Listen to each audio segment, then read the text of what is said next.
जब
बोलिए सदगुरु भगवान की।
तो सभी एक्ट की शुरुआत करेंगे एक जयकारा लगा के। सभी बोले, प्रेम से बोले, सदगुरुदेव भगवान की, पूज्य गुरु माता जी की, भगवान भोलेनाथ की, माता कामाख्या की, सभी संतों की, गौ माता की, प्रेम से बोलिए सच्चे दरबार की, ट्रॉली शंकर महादेव की, हर हर महादेव। शंभो। पूज्य गुरुदेव भगवान, पूज्य गुरुदेव भगवान शंकर भगवान जी के चरणों में मेरा कोट नमन। जैसे कि आप सभी लोगों को दिख रहा होगा, बाबा की सबसे प्रिय वस्तु जो है वो बनाने जा रहे हैं। और जैसे कि सदगुरुदेव भगवान अपनी व्यवस्था स्वयं बनाते हैं, तो हमसे अगर कोई त्रुटि हो जाए तो क्षमा करिएगा गुरुदेव।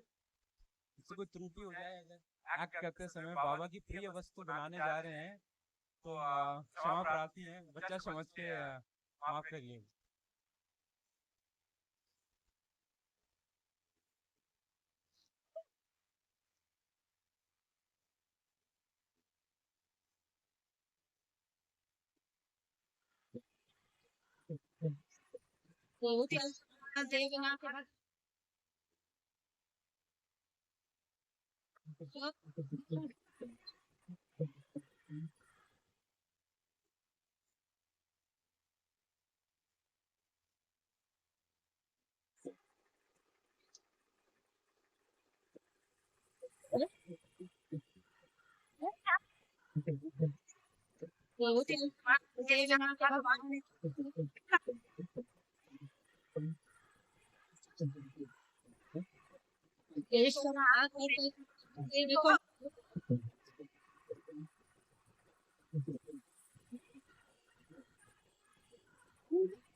हिट क्या आवाज है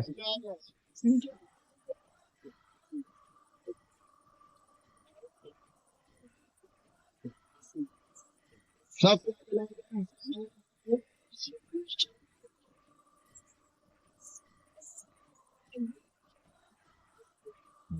कटीले तारों से बांध दिया गया है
बैलेंस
जो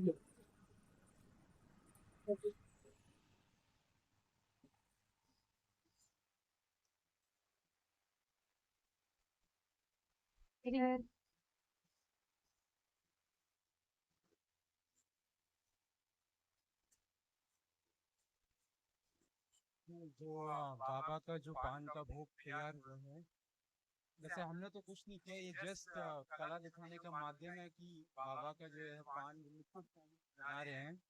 हम एक शेफ हैं, लेकिन बाबा जो है वो इंस्पिरेशन दे के सब कुछ करवाते हैं। तो एक छोटा सा किस्सा शेयर करना चाहेंगे गुरुदेव, छोटा सा किस्सा 1 मिनट का। हम जब भी दरबार आए थे प्रक्रिया करने के लिए, तो हमारे बहुत फाइनेंशियल लॉसेस हो रखे थे, केटरिंग का हमारा काम है। तो हमारी पेमेंट भी रुकी हुई थी, एक अलवर तिजारा में हमारा एक इवेंट था, उसकी पेमेंट भी हमारी लाइक कट हो चुकी थी। तो हमारे पास क्या बचा था, सिर्फ जो 4-5 सिरप हैं वो बचे थे। दरबार की वीडियो हमने देखी थी और हम इमोशनल हो गए थे। हम अपने कुछ सवाल थे जो आए, और बाबा का जन्मदिन था तभी, तो हमारे पास पैसे भी नहीं थे। तो हम गुरुदेव से मिलने का टोकन लिया, एक पेटी हमारे पास 4-5 सिरप्स की थी, और गुरुदेव ने हमें 9 वन के पुण्य दिए, और वो 4 सिरप ही पान के बाबा ने। तो एक कनेक्शन हमारा जो हमारे दिमाग में चलता रहा कि बाबा पान, और मुझे पान बहुत पसंद है बचपन से, और प्रक्रिया करने के बाद तो टेस्टी लगने लग गया। तो आ, तो हमने सोचा कि बाबा और पान और हमारा जो एक संबंध है उसको हम एक मैनिफेस्ट करें स्टेज के माध्यम से। तो बहुत बहुत धन्यवाद गुरुदेव हमको ये अपॉर्चुनिटी देने के लिए। थैंक यू सो मच, और आप लोगों का भी बहुत बहुत धन्यवाद, बहुत बहुत धन्यवाद। बाबा को अब हो गया तो भोग लगाना चाहेंगे। श्री सद्गुरु पूजनम अखंड मंडलाकारं व्याप्तं ते चराचरं भवतारणं भवतारणं करुणाकरं जगदीश्वरं जय शम्भुनाथं करुणाकरं जगदीश्वरं जय शम्भुनाथं दिगंबरं करुणाकरं जगदीश्वरं भवतारं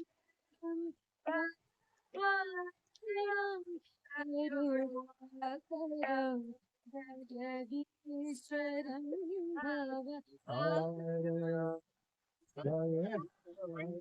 करुणाकरं दिगंबरं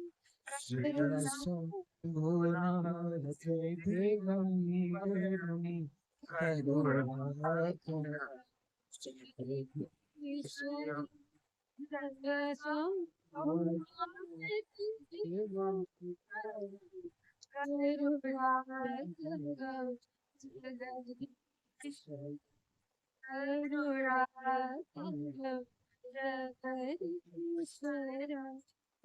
बोलिए करौली शंकर महादेव की, हमारे प्यारे गुरुदेव जी की, हमारी प्यारी गुरु मैया की।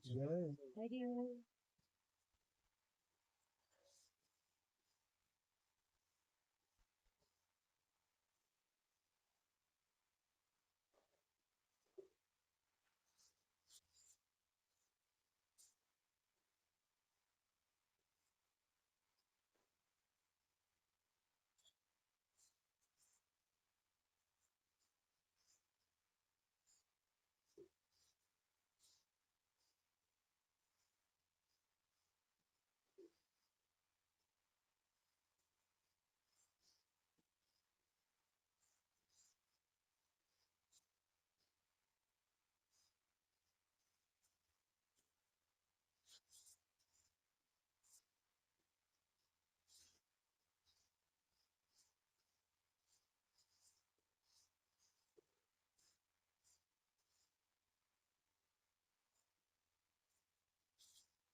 ओम। बोलिए सद्गुरुदेव भगवान की, गुरु माता की, भगवान भोलेनाथ की, माता कामाख्या की, सभी संतों की, गौ माता की, बोलिए सच्चे दरबार की, गंगा मैया की, शंकर महादेव की, हर हर महादेव।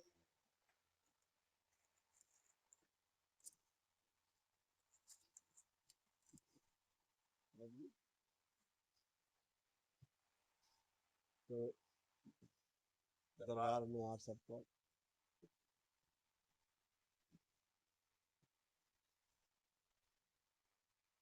बहुत बहुत स्वागत है।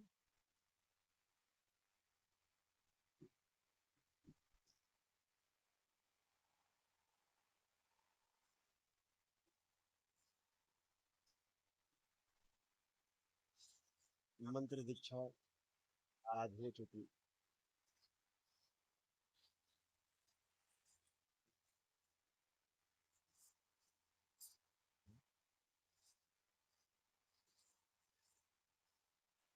छह 650 से अत्यधिक लोगों ने मंत्र दीक्षा ग्रहण की।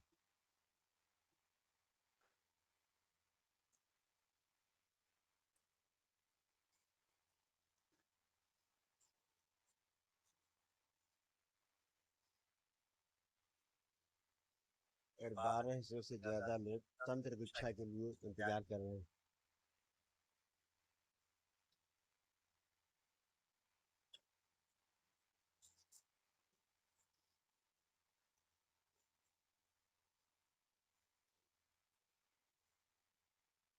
अद्भुत है बाबा और माँ का रचा हुआ ये संसार।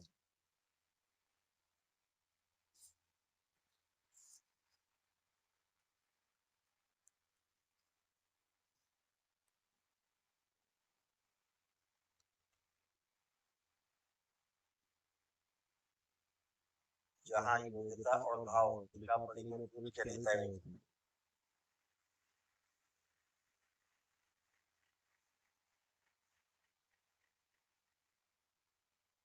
देख कर दरबार तय करता है, आपको सामने आए दरबार तय करता है कि आप तंत्र दीक्षा के योग्य हैं कि नहीं।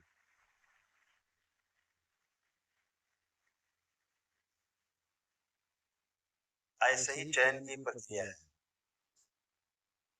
बिना एक शब्द बोले और चयन होता है।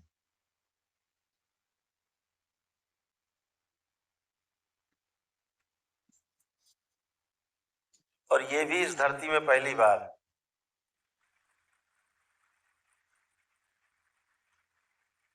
इस कलयुग में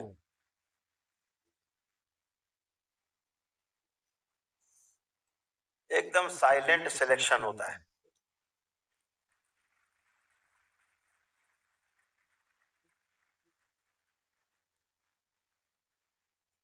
और ये ऐसी तंत्र दीक्षा है कि आदमी अपने घर परिवार में रहकर, घर परिवार के साथ रहकर अपना सभी कार्य करते हुए, अपने सभी पारिवारिक दायित्वों का निर्वहन करते हुए, सामाजिक दायित्वों का निर्वहन करते हुए और पूरे सृष्टि में अपने को देखने की कोशिश करता है और सृष्टि को अपने में देखने की कोशिश करता है।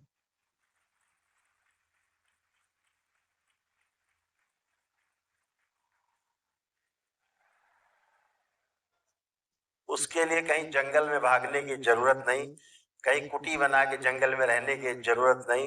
आपका घर ही आश्रम है, आपका घर ही दरबार है।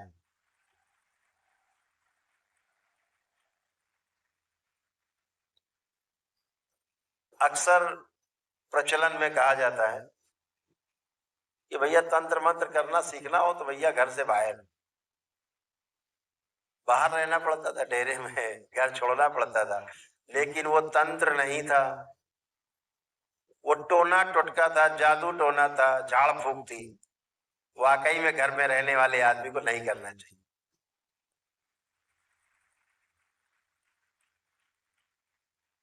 अन्यथा वो खुद मरता है, अपने परिवार के सदस्यों को भी बेमौत मारता है।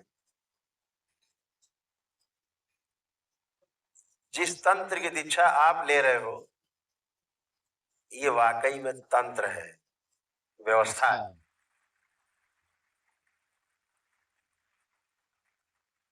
व्यवस्था का काम विध्वंस करना नहीं है, व्यवस्था का काम है सृजन करना, संरक्षण करना, संवर्धन करना, चीजों को आगे बढ़ाना, खुशहाली लाना।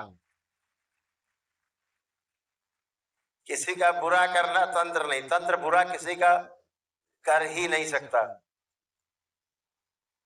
संभव ही नहीं। तंत्र जब भी करेगा तो केवल एक काम करेगा, सबका भला करेगा।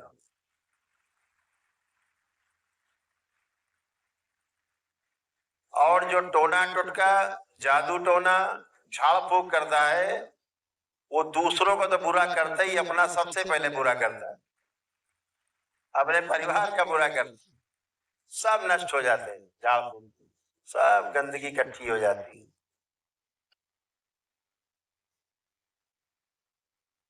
आप स्वयं देखते हैं जब दरबार में आप लोग पहली बार आए थे तो कितना अव्यवस्थित थे, अब सब लोग व्यवस्था में हैं, एक उमंग है अंदर से।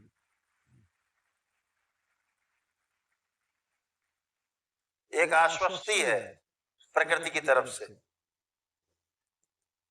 कि हाँ लक्ष्य तक जरूर पहुंचेगा, लगे रहो, पहुंचोगे जरूर, लगे रहो, आश्वस्ति।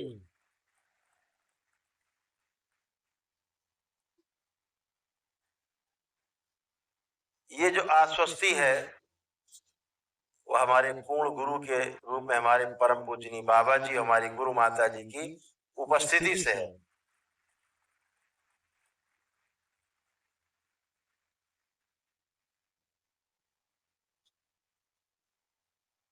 और उनकी उपस्थिति से शिव और शक्ति की उपस्थिति है।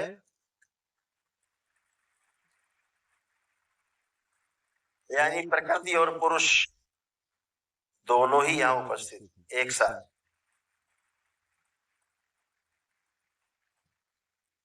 ये जो लाइट जल रही है ना, प्लस माइनस कह लो, स्त्री पुरुष कह लो, अगर प्लस माइनस नहीं होगा, निगेटिव पॉजिटिव नहीं होगा, साथ न्यूट्रल भी है, न्यूट्रल हम है, न्यूट्रल गेम में।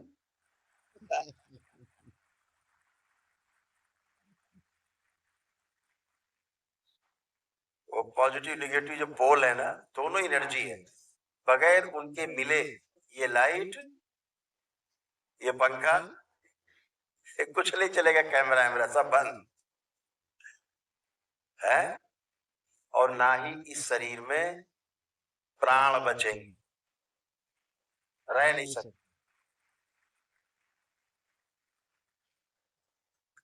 तो ऐसे ही संतुलन में सकारात्मकता और नकारात्मकता संतुलन में जब रहती है, वो जो संतुलन है न्यूट्रल है,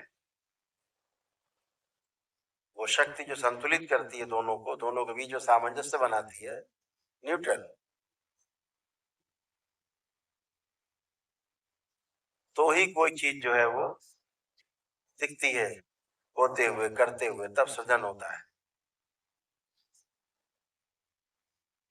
तो अद्भुत है कि घर में रह करके आप तंत्र की दीक्षा लेकर के अपने को भी बढ़ाएंगे, परिवार के लोग भी प्रगति करेंगे, जो आपसे जुड़ता जाएगा वो भी प्रगति की ओर खींचता जाएगा। आप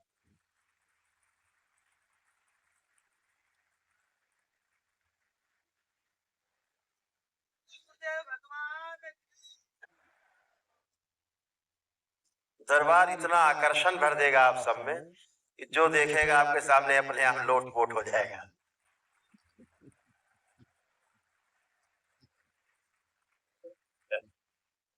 ऐसे हैलोजन की तरह चल रहे होगे, ओ मोमबत्ती जलाए खड़ा होगा, मोमबत्ती।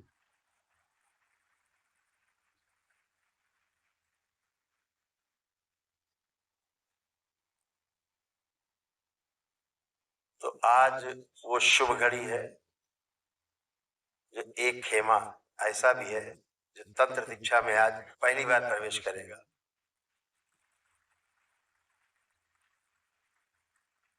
पहले चरण में परीक्षण होगा, जो उस परीक्षा में सफल होगा उसको दीक्षा मिलेगी, और जो असफल हो जाए तो वो ये मत समझे कि हम में कोई बहुत कमी है। बहुत कमी नहीं होती, थोड़ी सी कमी से सिलेक्शन रुक जाता है। वैसे आज हम देख रहे हैं हरिद्वार में दरबार बहुत मेहरबान है।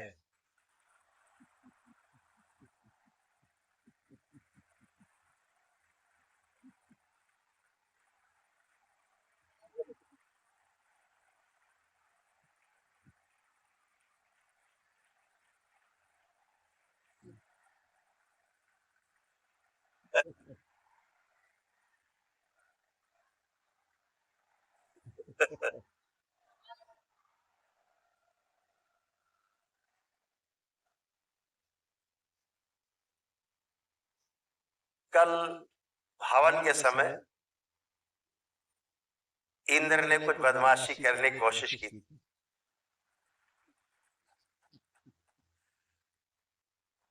भोलेनाथ और मां की उपस्थिति, बोले नहीं नहीं, हम तो खुशी जाहिर करने आए थे,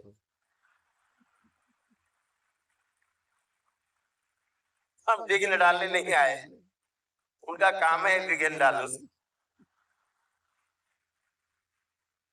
कोई एक आदमी तब तपस्या कर रहा होगा तो हर बार सुना होगा कि इंद्र पहुंच जाते हैं वेश बदल के जरूर,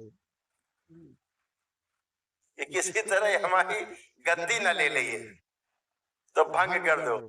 और यहाँ तो हजारों ऐसे बैठे हैं दिग्गज जो की कुर्सी छीन ले।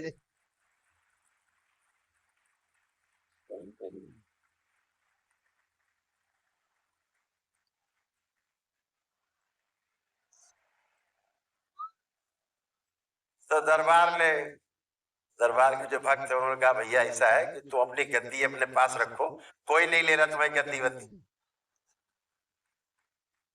तुम्हारे इसे इंद्र रोज हम पैदा करते बनाते बिगाड़ते।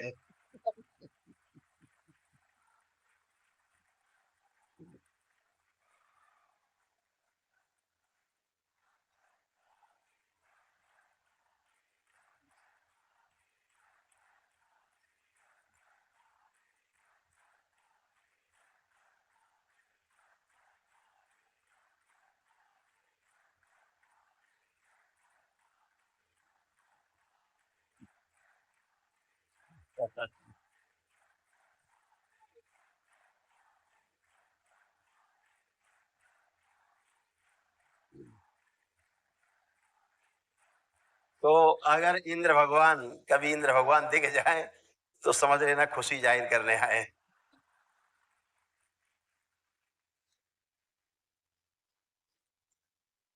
तो सबके काम है अलग अलग।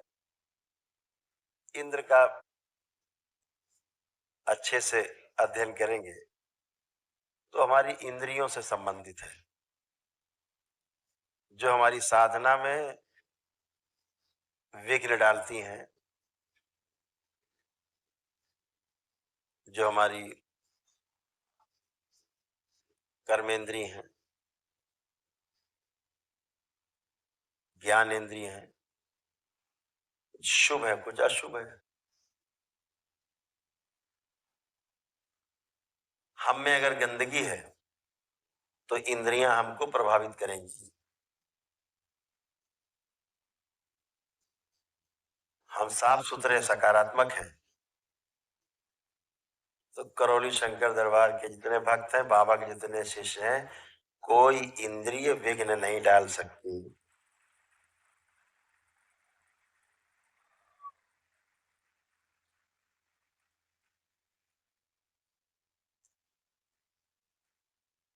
सारी इंद्रियां आप सब की शांत है।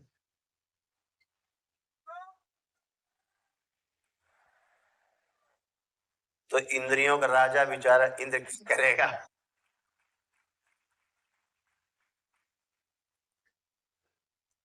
तो अद्भुत है। आज आप तंत्र दीक्षा का जो पहला लेवल है, कुछ लोग क्रॉस करेंगे। एक ग्रुप है जो तंत्र दीक्षा के दूसरे चरण में प्रवेश के लिए व्याकुल है। एक ग्रुप है जो तीसरे चरण के लिए व्याकुल है। और चौथे चरण वाले बहुत ही व्याकुल हैं।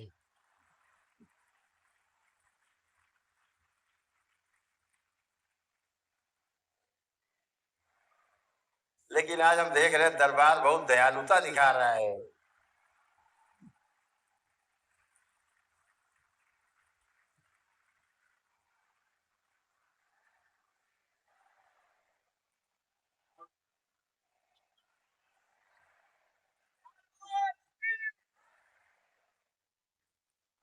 जो पहला चरण था, जो लोग तीसरा चरण आज क्रॉस करके चौथे चरण में जाएंगे, तो प्रथम द्वितीय और तृतीय और चतुर्थ चरण में जाने वाले लोगों को सूचना दें। जो पहला चरण था वो आपकी आत्मिक शुद्धि के लिए। तो जो तंत्र दीक्षा का दूसरा चरण था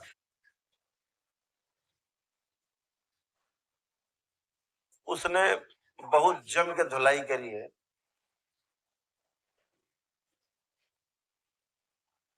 परिवार तक के रोग कष्ट खींच खींच के खूब भोग भोगाया, खूब छक गए, दीक्षा लेके खूब छके, इधर उधर।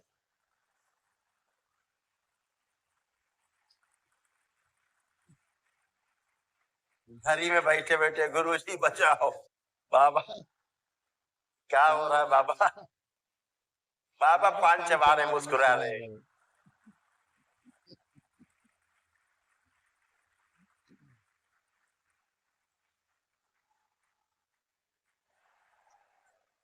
जब हमें कोई बात नहीं समझ में आती थी हम पूछते बाबा ये कैसे होता है, करो करो देखो,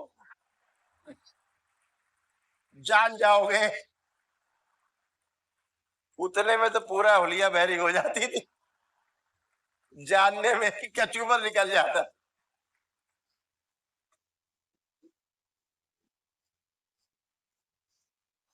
जो पहला चरण था, जो लोग तीसरा चरण आज क्रॉस करके चौथे चरण में जाएंगे, तो प्रथम द्वितीय और तृतीय और चतुर्थ चरण में जाने वाले लोगों को सूचना दें। जो पहला चरण था वो आपकी आत्मिक शुद्धि के लिए। तो जो तंत्र दीक्षा का दूसरा चरण था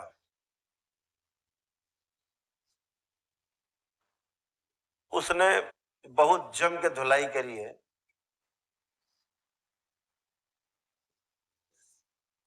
परिवार तक के रोग कष्ट खींच खींच के खूब भोग भोगाया, आपको खूब छक गए, दीक्षा लेके खूब छके, इधर उधर।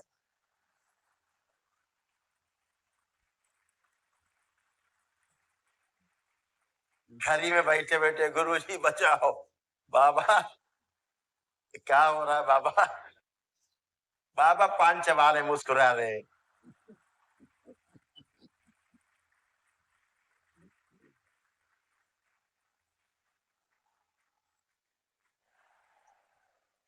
जब हमें कोई बात नहीं समझ में आती थी हम पूछते बाबा ये कैसे होता है, करो करो देखो,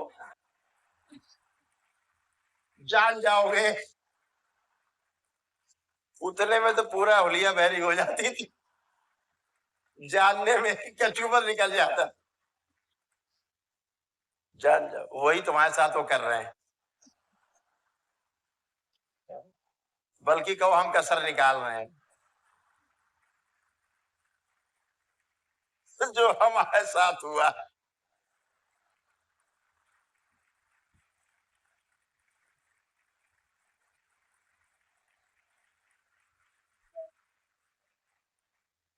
तो जो दूसरा चरण था उसने बहुत धुलाई करी। किसकी धुलाई करी? परिवार वालों की। देख खींचम खींच रोग कष्ट सब उसी से निकल रहे, तबाह हो गए। बहरहाल भर पाए।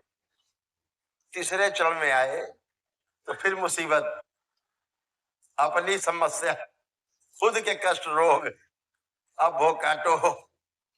अब भोग कटना शुरू हो रहा, तो एक स्मृति आगे आ रही रोग की, मर गए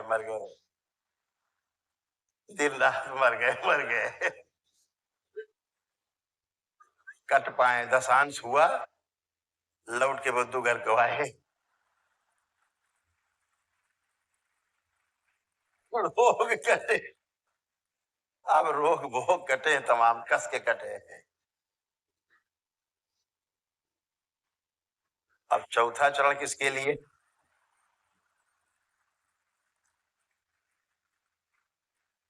सब चौथे चरण में क्या होगा? जब ये चौथा चरण सिद्ध करोगे तो तुम्हारे जो दुश्मन होंगे तुम्हारे खिलाफ सोचते होंगे, सर के बल खड़े हो जाएंगे।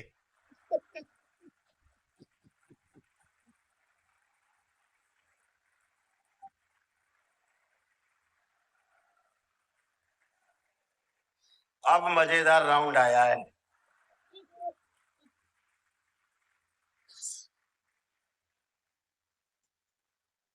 ये मजेदार राउंड है। चौथे चरण वाले लोग ऐसे मौज लेंगे, देख देख, अच्छा बेटा तुम थे।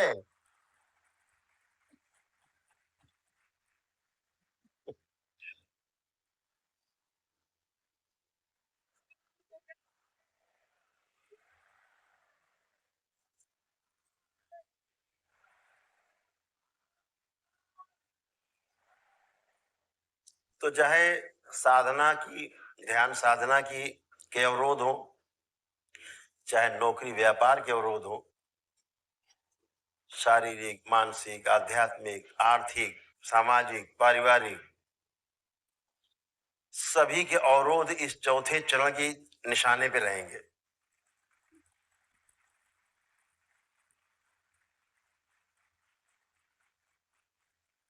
जो जितनी श्रद्धा से इस राउंड को कर पाएगा उतने ठाए ठाए ठाए ठाए ठाए दुश्मन गायब है।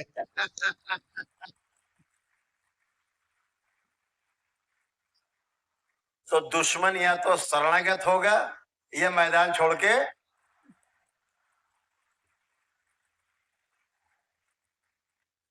दरबार आपको एक एक चरण योजनाबद्ध तरीके से मजबूत बनाते हुए, जैसे सिखाते हैं ना पहलवान को लड़ना, अखाड़े में रगड़ के किल्ला मार के, ऐसे किया गया है आपके साथ। तो पहले चरण वाले ध्यान से आगे बढ़े। इतनी कचूमर जरूर निकाली जाएगी चौथे चरण तक आते आते। तो 21 चरण है।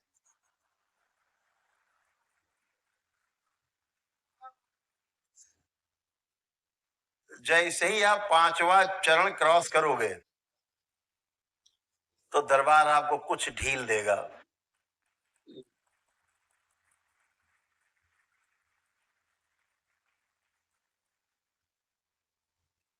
दरबार की शक्ति सामने वाले को दिखाने की ढील देगा थोड़ी।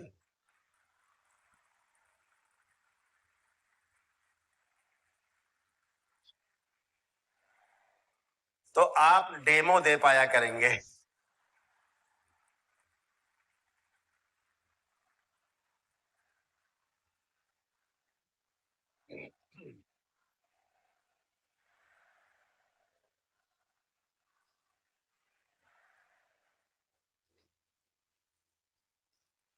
बहुत लोगों को अनुभूतियां होने लगी हैं, दिखने लगा है, सुनने भी लगे हैं कुछ। यहाँ कुछ सुनाई दिया, कुछ दिखाई दिया, ऐसा होने लगा है। काफी लोग हैं इससे, हजारों लोग तैयार हो गए हैं इससे। उनका सम्मेलन हम अलग से करेंगे बाद में।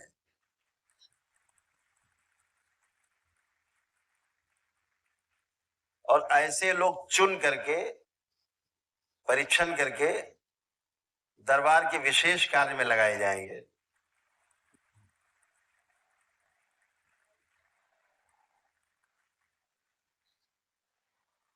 तो जब आप कष्टों से घिरे हुए थे और सोचते थे हमें कोई ऐसा दरबार मिले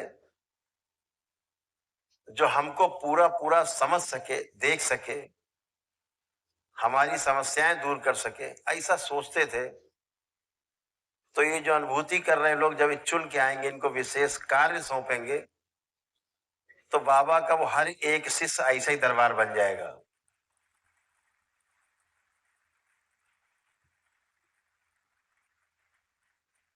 तो पहले हम लोग जिले जिले फैलेंगे,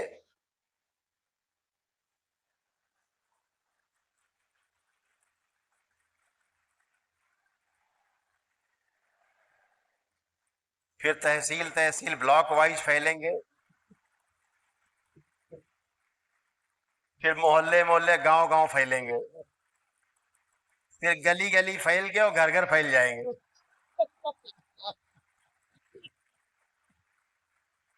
ये है तंत्र व्यवस्था, जो सहयोग करे, सृजन करे, अंदर आत्मिक शांति लाए, दूसरों को शांति पहुंचा सके, निरोगी रहे, निरोगी रख सके, ऐसे।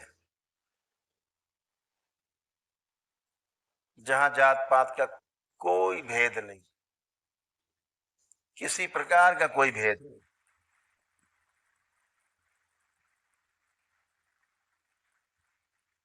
आप किसी से पूछा जाता है कौन जात के हो, कहीं पूछा गया?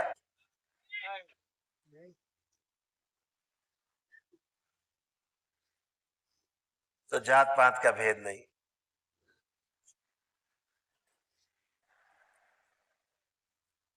क्योंकि केवल सनातन ही सत्य है।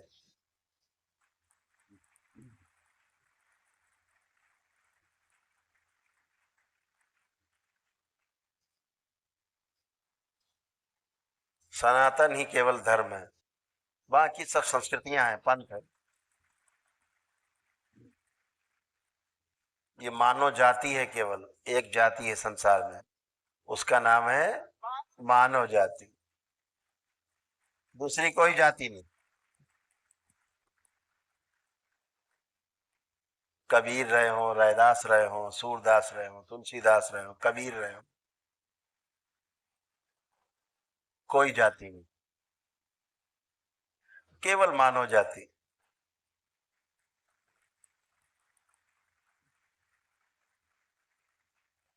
कहा ना उन्होंने कि जाति न पूछो साधु की, पूछ लीजिए ज्ञान।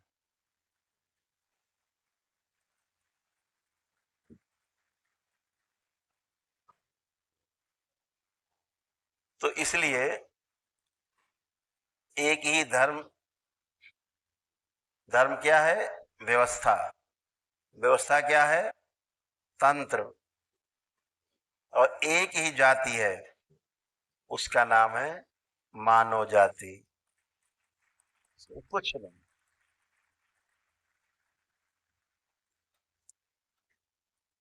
तो अभी सब लोग परीक्षाओं के दौर से गुजरने के लिए बहुत लोगों की धुक-धुकी चल रही है अंदर अंदर,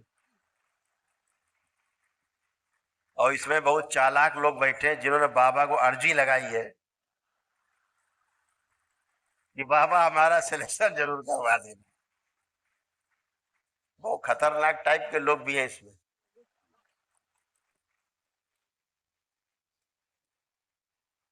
तो बाबा तो वैसे दयालु है।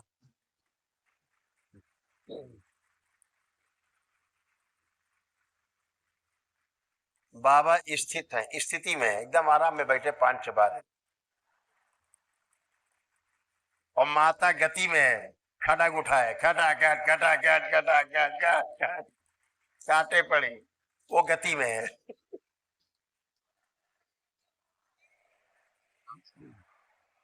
माँ बैठती नहीं।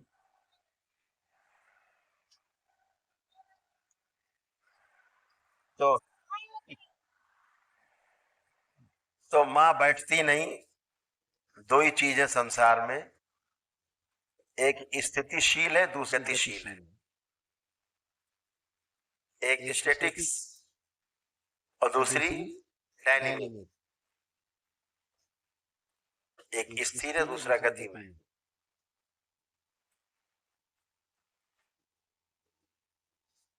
एक को ब्रह्म कह दिया, एक को माया कह दिया।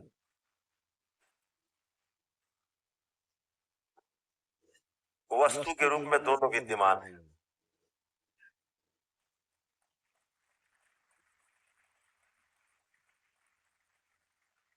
और अद्भुत है। जो स्थिति में है वो न घटता है न बढ़ता है। और ये भी अद्भुत है, जो गति में है वो भी न घटता है न बढ़ता है, केवल रूप बदलता है। इसलिए माया कह दिया। माया महा ठगनी हम जाना। अभी कुछ दिखता